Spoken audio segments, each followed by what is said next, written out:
All right, let's go. Hey everyone, it's Jim here.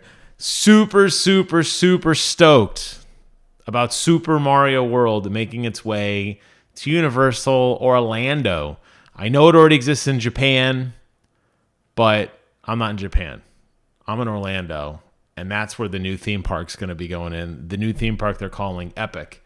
Well, the other day, yesterday actually, but really by the time this video goes live, like 2 or 3 days ago, Universal announced and kind of uploaded all the information that they have on their website. And I wanted to look at it with you guys because this is a video game channel. And I mean, realistically, how many video game theme parks do we have? And the answer is none. So we're about to get one. And I'm super excited that they have partnered with the Nintendo franchise. And I feel like they have some good bones. Now, I've already looked through this site. We're going to go through it again together.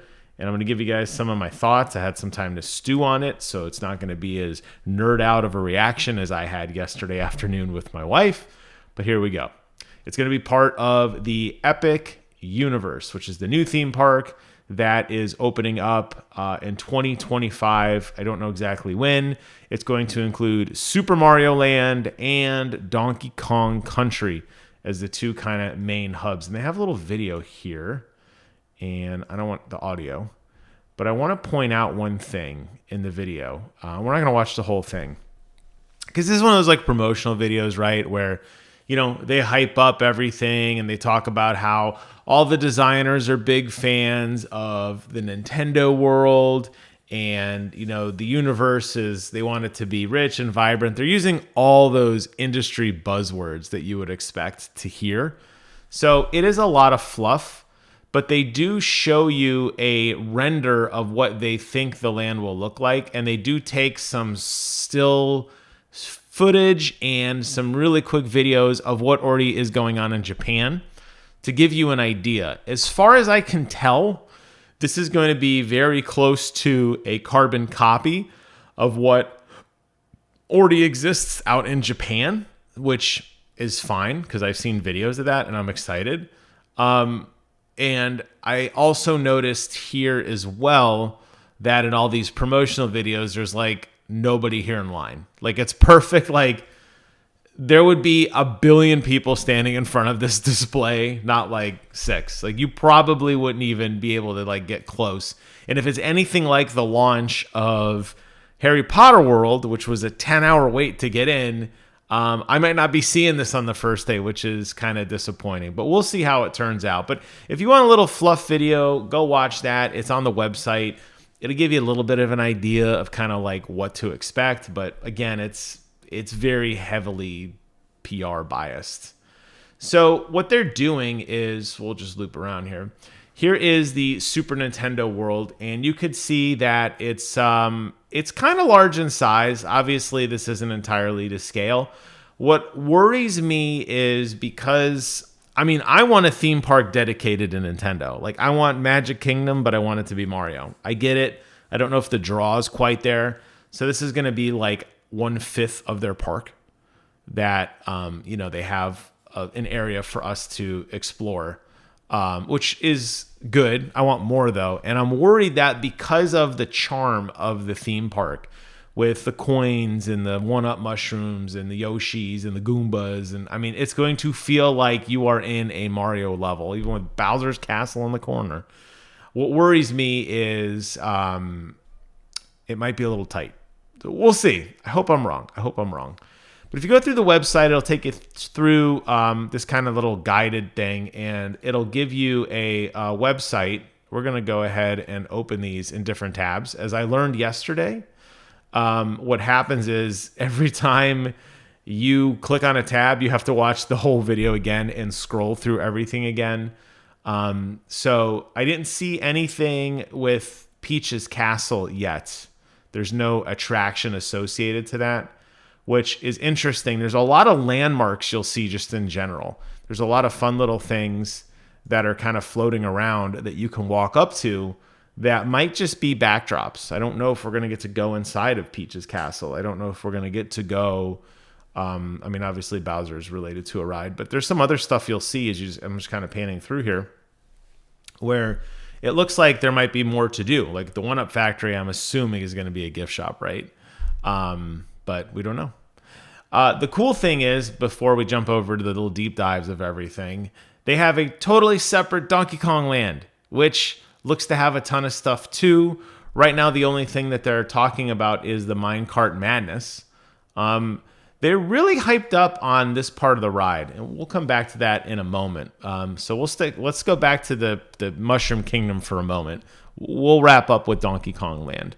The Mario Kart Bowser's Challenge is going to be an augmented reality kart racing game where you're going to put on special goggles and steer through iconic courses alongside Mario, Luigi, and Peach. In this interactive ride, you'll collect digital coins and throw shells to defeat Team Bowser and win the Golden Cup.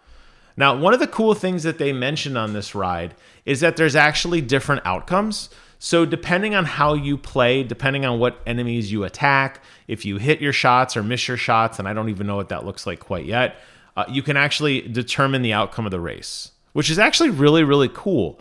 I love that rides now are becoming so much more interactive that there is a sense of what ending are you going to get. And I will relate this very briefly to the Star Wars ride, Millennium Falcon, where depending on how well of a job you do collecting the bounty depends on the ending you'll get.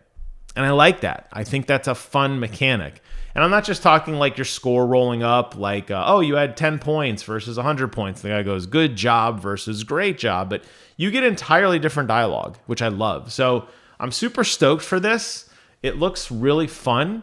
And as they kept talking about in this video, the one that I'm not going to show you, they were hyping up so much about how it's like next gen technology and you're going to be blown away by the things we're doing. So I'm curious to see what they've included. I am sure we will get a spiny shell somewhere in that ride. I can't wait. Next is Yoshi's Adventure. This is like the People Mover ride or the Dr. Seuss Cat in the Hat ride, where you're basically just, low thrill ride to just ride with Yoshi's and you search for eggs in this enchanting family-friendly attraction. So basically, if we go back to that map that they had of the Mushroom Kingdom here, you could see the Yoshi ride. It's kind of giving you a tour of some of the park. It's just kind of zigzagging around a little bit. What it looks like to me is you have these buttons on your cart, and depending on what color egg you see, you press the button. So it's like, oh, I see a red egg, you press the red egg. I see a yellow egg, you press the yellow egg button, whatever.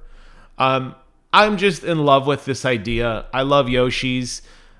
They should be plentiful. I know we have the Yoshi, the titular Yoshi, but I love that like there's a whole gaggle of these dudes and they're going to be on display. Like to me, when I think Mario, like it's hard not to think of Mario and Yoshi, right?